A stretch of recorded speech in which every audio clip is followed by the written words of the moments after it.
আসসালামু আলাইকুম। London part live 3 তে সবাইকে আবারও স্বাগতম। আশা করি সবাই ভালো আছেন।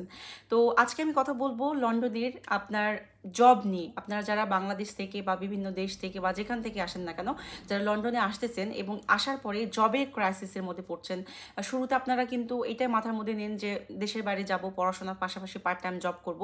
কারণ বাংলাদেশের প্রত্যেকটা মানুষই হচ্ছে আপনার মধ্যবিত্ত ঘরের বা যাদের টাকা আছে ফুল টিউশন ফি দিয়ে আসতেছেন তারা তো অনেক লাকি। কিন্তু যারা আপনারা চিন্তা করতেছেন যে না পার্ট টাইম জব করব, সেখানে গিয়ে টাকা ইনকাম করব অনেক এবং পাশাপাশি পড়াশোনা করব, সব কিছু মেনটেন করব, তাদের জন্য আমার থাকবে আজকের এই ভিডিওতে কিছু পরামর্শ। প্রথমত আপনাকে লন্ডনে আসতে হবে এবং আপনাকে অনেক শক্ত হইতে হবে, শক্ত মনের মানুষ হইতে হবে। আপনি অনেক নরম মনের মানুষ, তাহলে কিন্তু আপনি পদে পদে পদে কষ্ট পাবেন, দুঃখ পাবেন, কান্না করবেন এবং এখানে আপনাকে কান্না মুছে দেওয়ার মতো কেউ লোক নাই, কান্না শোনার মতো কেউ লোক নাই। আপনাকে নিজের দায়িত্ব নিতে হবে প্রথমত। দ্বিতীয়ত হচ্ছে আপনি এদেশে আসার পরে প্রথম যেটা করবেন সেটা হচ্ছে সিভি রেডি করে রাখবেন।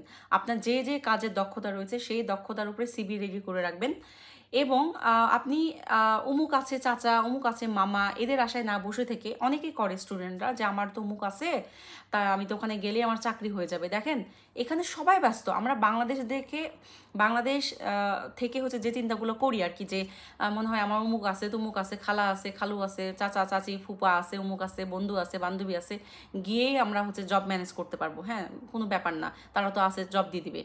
বাংলাদেশের সময়, বাংলাদেশের এনভায়রনমেন্ট একরকম, দেশের বাইরের এনভায়রনমেন্ট আরেক রকম।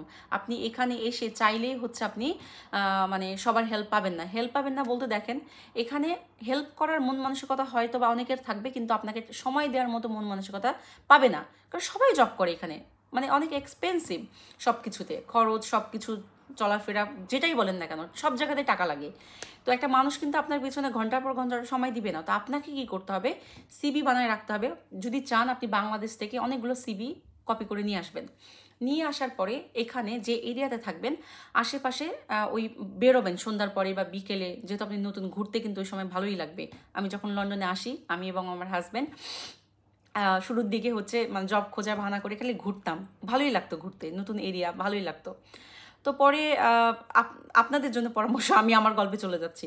তো আপনাদের জন্য পরামর্শ, আপনারা ঘুরবেন, দেখবেন আশেপাশে কি আছে, কত দূর যাওয়া যায় হেঁটে হেঁটে। কিন্তু আবার ভুল করেন না যে বাসার নাম্বার কিন্তু আবার ভুল করেন না, কারণ এখানে কিন্তু অলমোস্ট সবগুলো বাসা দেখতে একই রকম। হ্যাঁ, আমি শুরুর দিকে গরমিল করে ফেলতাম।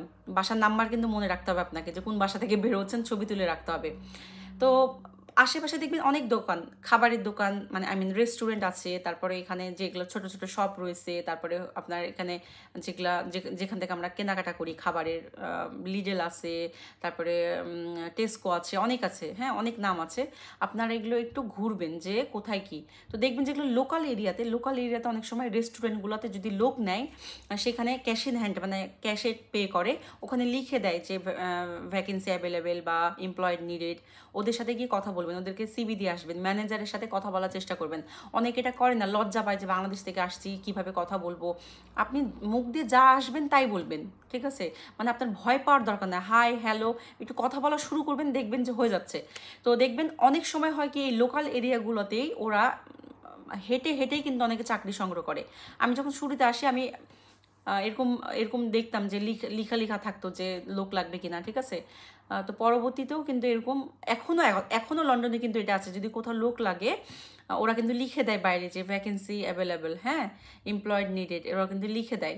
তো আপনারা এগুলো করবেন, এটা একটা। দ্বিতীয়ত, আচ্ছা যদি মামা চাচা কেউ থেকে থাকে তাদেরকে একটু নক দিয়ে রাখবেন, যে ভাই বা আম্মু বা খালু বা চাচু বা যাই হোক না কেন, বলবেন যে যদি আপনার ওখানে কোনো লোক লাগে বা যদি আপনার মাথায় আসে যে কেউ জবের জন্য বলতেছে, তো প্লিজ আমাকে রেফার করেন, ঠিক আছে?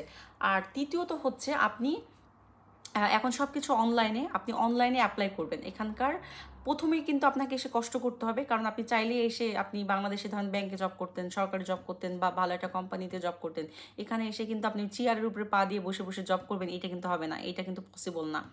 আপনাকে করতে হবে কি, আপনার প্রথমে মানে কি বলবো, কষ্টের কাজ করতে হবে। আপনাকে প্রথমে এসে টয়লেটও পরিষ্কার করতে হতে পারে। কিন্তু কথাটা শুনলে একটু ফানি বা একটু কষ্টদায়ক, বাট এটাই সত্য, সবাইকেই কিন্তু এগুলো করতে হয়। তারপরে গিয়ে একটা মানুষ জীবন পায়। জীবন মানেই কিন্তু কষ্ট। আপনি যদি শুরুতেই সুখ চান, তাহলে গিয়ে পরবর্তীতে কষ্ট হয়তো বা পাবেন। তো আগেই কষ্ট করে যান, পরবর্তী জীবনটা আপনার সুখের হবে, ঠিক আছে?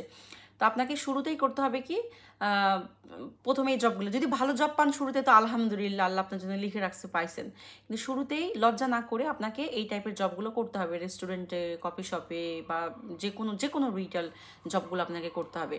তো আপনাকে নিজে বেরোইতে হবে, নিজের আগ্রহ দেখাইতে হবে। আপনার অমুক আছে বলে আপনি শুয়ে বসে দিন পার করবেন, আর ওই লোকের উপরে মনে করেন যে প্রতিদিন গুতাইতে থাকবেন যে জব দেন আপু, জব দেন ভাইয়া, জব দেন মামা কাকা, তাহলে কিন্তু হবে না। আপনাকে আগ্রহ দেখাইতে হবে, আপনার পেটে খিদা লাগছে এটা আপনাকে বুঝতে হবে, আমি বুঝলে হবে না। এই হচ্ছে বিষয়। আশা করি আপনার নিজের প্রচেষ্টা আপনাকে কিন্তু আপনার মানে জব পেতে কিন্তু খুব দ্রুত সাহায্য করবে। যেমন আমার ওই ছোটো ভাই বোন, ওরা কিন্তু 1 মাসের মধ্যে জব পেয়ে গেছে, কারণ ওদের আগ্রহ ছিল, ওরা আমাদেরকে বলছে, ওরা নিজেরা গেছে, নিজেরা ইন্টারভিউ দিছে, হ্যাঁ হয়ে গেছে। কিন্তু আল্লাহ দেখছে যে মানুষটা পরিশ্রম করছে, তাকে কিছু দিই, সো তারা পরিশ্রম করেছে, হয়ে গেছে। তা আপনারা লন্ডনে আসার পরে বা যে দেশে যান না কেন, যাওয়ার পরে কিন্তু এই বিষয়গুলো অবশ্যই মাথায় রাখবেন, তাহলে দেখবেন আপনাদের চাকরি পেতে খুবই সহজ হবে। তো আপনাদের ভিডিওটা কেমন লেগেছে অবশ্যই কমেন্টে জানাবেন, লাইক দিবেন, শেয়ার করবেন, যারা পরবর্তীতে আসবে তাদের যাতে সহজ হয় বিষয়গুলো জানার জন্য। আর আমার এই লন্ডন লাইভ ভিডিওগুলো দেখতে আমার পাশেই থাকবেন, চ্যানেলটি সাবস্ক্রাইব করবেন। তো ভালো থাকবেন সবাই, পরবর্তী ভিডিও দেখার সবাইকে আমন্ত্রণ রইল। আসসালামু আলাইকুম।